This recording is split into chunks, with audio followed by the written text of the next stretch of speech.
हुआ था और माता पिता ने उसका नाम वॉरेन बफेट रखा। वॉरेन के पिता हावर्ड बफेट जो कि एक स्टॉक ब्रोकर थे और उनकी माता हाउस वाइफ थी और जो कि 1930 में अमेरिकन क्राइसिस चल रही थी, इसलिए वॉरेन बफेट जब 1 साल के हुए तब तक उनका पूरा परिवार कंगाल हो चुका था और गरीबी के चलते उनकी माँ कई बार अपना एक टाइम का खाना भी नहीं खा पाती थी, बल्कि वो अपने हिस्से का खाना अपने पति और बच्चों को खिला देती थी ताकि वो स्वस्थ होकर अपना काम कर सके और अपने लिए एक उज्जवल भविष्य की रचना कर सके। अब ये गरीबी देखकर वॉरेन ने अपना खर्चा खुद उठाने की सोची और 10 साल के बच्चे ने पेपर बेचने का काम शुरू कर दिया। वो हर रोज सुबह 5 बजे उठकर पेपर बेचने चले जाते थे, मगर कुछ दिन की मेहनत के बाद उन्हें पता चला कि वो इतने पैसे नहीं कमा रहे थे जितने की उन्हें जरूरत थी। ठग हारकर उन्होंने अपने कुछ दोस्तों के सामने ये कमिटमेंट कर डाला कि या तो मैं 35 साल की उम्र पार करने से पहले मैं एक मिलियनर बनकर दिखाऊंगा या तो फिर इस शहर की सबसे ऊंची वाली बिल्डिंग से छलांग लगाकर अपनी जान दे दूंगा। इसलिए जब उनकी उम्र के बच्चे अपना ज्यादातर समय खेल कूद में बर्बाद कर रहे थे,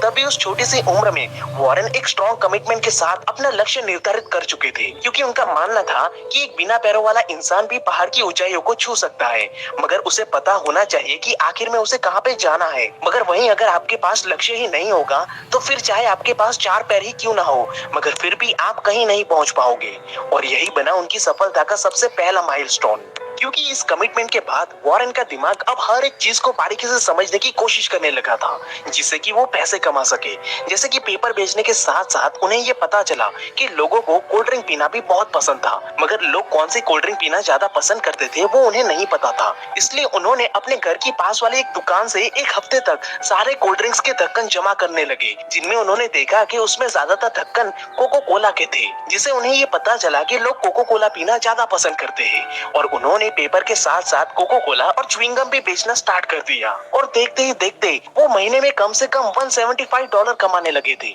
जो उस समय पे एक स्कूल में पढ़ाने वाले टीचर की महीने की सैलरी से कहीं ज्यादा बड़ी रकम थी। अब ये चमत्कार इसलिए हो पाया क्योंकि उन्होंने अपना दूसरा सक्सेस प्रिंसिपल का इस्तेमाल किया था, take only result oriented actions, यानी कि दिन भर में वही काम करो जो तुम्हें तुम्हारे सपनों के करीब लेकर जाए। अब इस फॉर्मूला का सटीकता से इस्तेमाल करने पर वॉरेन अच्छी खासी कमाई कर रहे थे, मगर जैसे जैसे समय आगे बढ़ा वैसे वैसे वॉरेन की पढ़ाई की वजह से और कई बार ज्यादा बारिश गिर जाने की वजह से वॉरेन लोगों के घर जाकर न्यूज़पेपर और दूसरी चीजें नहीं पहुंचा पाते थे, जिसकी वजह से उनकी इनकम कम होने लगी थी। अब वही उनके पिता भी अब अच्छी खासी कमाई करने लगे थे, इसलिए वो नहीं चाहते थे कि वॉरेन अब ये सब काम करे, बल्कि वो ये चाहते थे कि वॉरेन अब अपना पूरा ध्यान अपनी पढ़ाई पर रखे। लेकिन भाई अब घर वालों को तो वॉरेन बफेट के इस कमिटमेंट के बारे में तो कुछ पता ही नहीं था, इसलिए वॉरेन बफेट अपनी पढ़ाई के साथ साथ पैसे कमाने के भी तरीके ढूंढने लगे और वहीं बना उनकी सफलता का तीसरा formula, change your strategy but never change your goal,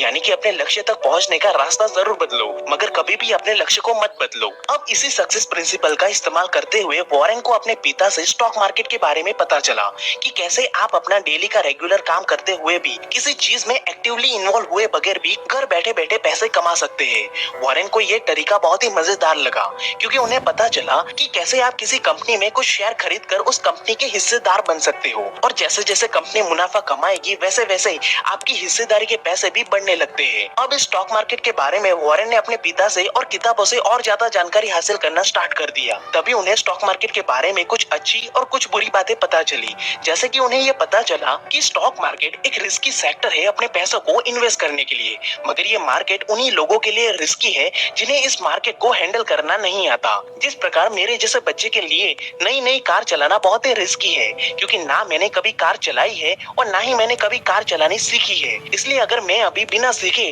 directly car चलाने लग जाऊं